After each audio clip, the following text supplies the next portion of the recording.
Љубенци завиено во црно. Скопското село кое се наоѓа на само неколку километри од центарот на Скопје, во тага и неверување, го загубија својот пријател, брат, сосед, Илија Мерџановски, кој беше свирепо убиен на неговиот именден во Авганистан. Сулзи во очите, трепет во гласот и болка во срцата можеше да се забележи кај мештаните од Љубенци, каде тишината и празните улици надвиснаа на селото како темен облак кој лее солзи. Зеле, како што го нарекувале соселаните, сите имаа само убави зборови. Го опишуваа како чесен, вреден, фамилиарен човек, кој зад себе оставил млада сопруга и две дечиња. Соседите со неверување за веста за смртта на Мерџановски велат дека ваквата трагедија го потресла цело село, од најмал до највозрасен. Па подобро дете здрави, да ти кажам. Дете мирно, поштено, Бог да чуе, трагедија голема. Многу добро дете, младо дете. Што да ви кажам?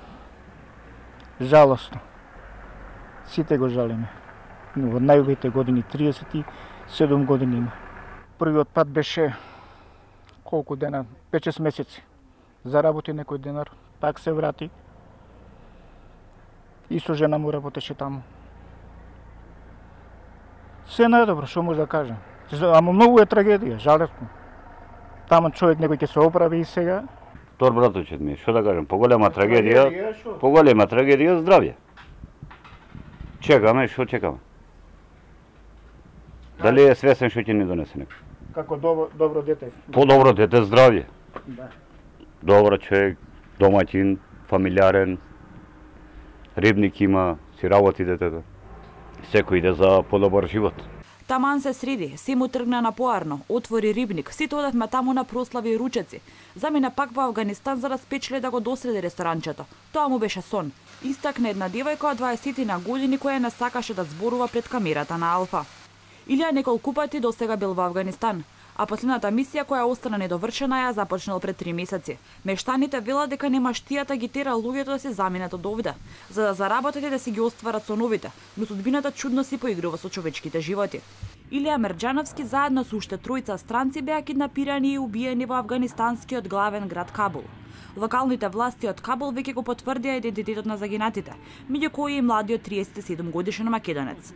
Индиски, малезиски и македонски државјани беа киднапирани и убиени. Ги пронајдовме нивните тела, изјави за Reuters портпаролот на шефот на полицијата во Кабул.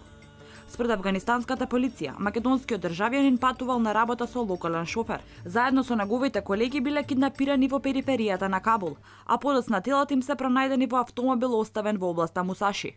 Тие најпрво биле киднапирани од нивниот автомобил на пат за аеродром и убиени.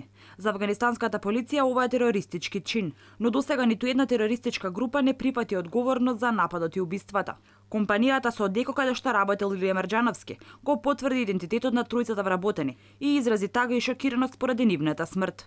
Киднапирањето во Авганистан од страна на милитантските групи е голем безбедносен проблем, а освен локалното население, намета најчесто им се и странци.